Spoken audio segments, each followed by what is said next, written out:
Challenging star Darshan ಅವರ cinema ಅಂತಂದ್ರೆ ಅವರ ಫೈಟ್ಗೋಸ್ಕರ ನೊಂದು ಸೆಪರೇಟ್ ಫ್ಯಾನ್ ಬೇಸ್ ಇರುತ್ತೆ. ಅವರ ಪ್ರತಿ ಸಿನಿಮಾ ಬಂದಾಗಲೂ ಕೂಡ ದರ್ಶನ್ ಅವರು ಯಾವ ರೀತಿಯಿಂದ ಫೈಟ್ ಗಳನ್ನ ಮಾಡಿದ್ದಾರೆ ಅಂತ ನೋಡೋಕೆ ಸಾಕಷ್ಟು ಜನ ಕಾಯ್ತಾ ಇರ್ತಾರೆ. ಸೊ ಇನ್ನು ಈಗ ಕಾಟೇರ ಬರ್ತಾ ಇದೆ. ಕಾಟೇರ ಕೂಡ ಒಂದು ಮಾಸ್ ಕಮರ್ಷಿಯಲ್ ಆಗಿರೋದ್ರಿಂದ ಅದು ಕೂಡ 70s ಆಗಿದೆ. ಒಂದಷ್ಟು ಚೇಂಜಸ್ ಇರುತ್ತೆ ಈ ಫೈಟ್ಸ್ ಗಳಲ್ಲಿ. ಸೊ ಆ ಚೇಂಜಸ್ ಮತ್ತೆ ಈ ಸಿನಿಮಾದಲ್ಲಿ ಎಷ್ಟೆಲ್ಲ ರಿಸ್ಕ್ ತಗೊಂಡು ಫೈಟ್ ಮಾಡಿದೆ ಅಂತ ಮಾತಾಡೋಕೆ ನಮ್ಮ ಜೊತೆಗೆ ಫೈಟ್ ಮಾಸ್ಟರ್ ವಿನೋದ್ ಅವರು ಇದ್ದಾರೆ. ಕಾಟೇರ ಬಗ್ಗೆ ಒಂದಷ್ಟು ಮಾತಾಡ್ತಾ ಹೋಗೋಣ. ಸರ್ ನಮಸ್ತೆ. ನಮಸ್ತೆ. ಅಲ್ಲ, ಬ್ಯಾಕ್ ಟು ಬ್ಯಾಕ್ ದರ್ಶನ್ ಅವ್ರ ಜೊತೆ ಸಿನಿಮಾ, ಇದು ಮೇ ಬಿ 5-6ನೇ ಸಿನಿಮಾ ಇರ್ಬೋದು ಅನ್ಸುತ್ತೆ. ದರ್ಶನ್ ಅವ್ರ ಜೊತೆ ಮತ್ತೆ ಮತ್ತೆ ಸಿನಿಮಾ ಮಾಡ್ತಿರೋಂಥದ್ದು ಖುಷಿ. ತುಂಬಾ ಖುಷಿ ಆಗುತ್ತೆ. ಯಾಕಂದ್ರೆ ನಮ್ಮ ಕನ್ನಡ ಇಂಡಸ್ಟ್ರಿಗೆ ಸೂಪರ್ ಸ್ಟಾರ್ ಅವರೇ ಅಲ್ವಾ. ಸೊ ಹಂಗಾಗಿ ತುಂಬಾ ಖುಷಿ ಆಗುತ್ತೆ. ಅವ್ರ ಜೊತೆ ಕೆಲಸ ಮಾಡೋದೇ ನಮಗೆ ದೊಡ್ಡ ಹೆಮ್ಮೆ ಅಂತ. ಯಾಕೆಂದ್ರೆ ಆ್ಯಕ್ಷನು ಎಲ್ಲರಿಗೂ ತೆಗಿಬೋದು, ಬಟ್ ಅವ್ರಿಗೆ ತೆಗೆಯೋದ್ರಲ್ಲಿ ಒಂದು ತುಂಬ ಖುಷಿ ಇರುತ್ತೆ. ಒಳಗಡೆಯಿಂದ ಬರೋಂಥ ಖುಷಿ ಅದು. ಅಂದರೆ ಪ್ರತಿ ಶಾಟ್ ಇಡೋದ್ರಿಂದ ಆಗಲಿ, ಅವ್ರನ್ನ ನೋಡೋ ರೀತಿಯಲ್ಲಾಗಲಿ, ಬಟ್ ಎಕ್ಸ್ಟ್ರಾರ್ಡಿನರಿ ಅದು ಕಾಣುತ್ತೆ ನಮಗೆ ದರ್ಶನ್ ಸಾರ್ನ ನೋಡಿದ್ರೆ. ಸಾರು ನಮ್ಗೆ ಹಂಗೆ ಅಷ್ಟೇ ಚೆನ್ನಾಗಿ ಟ್ರೀಟ್ಮೆಂಟ್ ಮಾಡ್ತಾರೆ, ಅಷ್ಟೇ ಚೆನ್ನಾಗಿ ನೋಡ್ಕೊತಾರೆ. ತುಂಬ ಪಾರ್ಟಿಗಳನ್ನಂತೂ ಕೇಳಂಗೆ ಇಲ್ಲ, ಅಷ್ಟು ತುಂಬ ಚೆನ್ನಾಗಿ ಪಾರ್ಟಿಗಳನ್ನ ಅರೇಂಜ್ ಮಾಡಿರ್ತಾರೆ. ಸೊ ಖುಷಿ ಆಗುತ್ತೆ. ದೊಡ್ಡ ಸ್ಟಾರ್ ಜೊತೆ ನಾವು ಕೆಲಸ ಮಾಡೋದು ಅಂದರೆ ತುಂಬ ಖುಷಿ ಆಗುತ್ತೆ.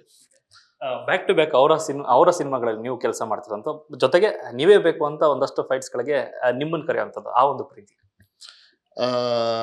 ಅದು ಅವ್ರ ದೊಡ್ಡ ಗುಣ. ಯಾಕಂತಂದರೆ ಅದೇ ಹೇಳಿದ್ನಲ್ಲ, ಅವ್ರ ಜೊತೆ ಕೆಲಸ ಮಾಡೋದು ಇದು ವಿಚಾರ ಅಂತಂದಾಗ ನಮಗೆ ತುಂಬಾ ಇದು ಬರುತ್ತೆ. ಅದು ಸಂತೋಷವಾದ ಫೀಲ್ ಬರುತ್ತೆ ನಮಗೇನು ಅಂತಂದರೆ. ಬ್ಯಾಕ್ ಟು ಬ್ಯಾಕು ಕೆಲಸ ಮಾಡ್ತಾ ಇದ್ದೀನಿ ಅಂತಂದರೆ ಒಂದು ಏನೋ ಇವನಲ್ಲಿದೆ ಅನ್ನೋದ್ರಲ್ಲಿ ನಮಗೂ ತಗೊಂಬಂದು ಹಿಡ್ತಾರೆ. ಸೊ ಹಂಗಾಗಿ ನಾವು ಸ್ಟಾರು, ದೊಡ್ಡ ಸ್ಟಾರ್ ಅಂತಂದಾಗ ನಾವು ಸಿಕ್ಕಾಪಟ್ಟೆ ಯೋಚನೆ ಮಾಡಿಬಿಟ್ಟು ಮುಂದೆ ನುಗ್ಗಬೇಕು. ಸೊ ಹಾಗಾಗಿ ತುಂಬ ಖುಷಿ ಆಗುತ್ತೆ ನನಗೆ ಅವ್ರ ಜೊತೆ ಬ್ಯಾಕ್ ಟು ಬ್ಯಾಕ್ ಕೆಲಸ ಮಾಡೋದಕ್ಕೆ. ತುಂಬ ಇಂಪ್ಯಾಕ್ಟ್ ಆಗಿರ್ತದೆ. ಸೊ ಅಂದರೆ ಹೆಂಗಿರುತ್ತೆ ಹೆಂಗೆ ಹೇಳೋದು ಅಂತಂದರೆ, ಬೇರೆಯವ್ರಿಗೆ ಒಂಥರ ಫೈಟ್ ತೆಗಿತೀನಿ ಅಂತಂದರೆ ಸಾರ್ಗೆ ಅಂತ ತಕ್ಷಣ ಬೇರೆ ಥರ ಹೊರಟೋಗ್ಬಿಡುತ್ತೆ ಆ್ಯಕ್ಷನ್ಸು.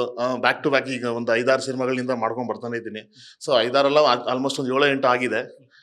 ಕಂಟಿನ್ಯೂಸ್ ಆಗಿ ಮಾಡ್ಕೊಂಡು ಬರ್ತಾ ಇದ್ದೀನಿ. ಆ್ಯಕ್ಚುಲಿ ಅವ್ರನ್ನ ಹ್ಯಾಂಡಲ್ ಮಾಡೋದಿದೆಯಲ್ಲ, ಅದು ತುಂಬ ಜನಕ್ಕೆ ಬರೋಲ್ಲ. ಅದನ್ನು ನಾವು ಹ್ಯಾಂಡಲ್ ಮಾಡ್ತೀರಿ. ಅಂದರೆ ಸಾರ್ನ ಹೆಂಗೆ ತೊಗೊಬೇಕು, ಹೆಂಗೆ ಹ್ಯಾಂಡಲ್ ಮಾಡ್ಕೊಬೇಕು, ಸೊ ಹೆಂಗೆ ಶಾರ್ಟ್ ಇಟ್ಕೊಂಡ್ರೆ ಹೆಂಗೆ ಇದಾಗುತ್ತೆ.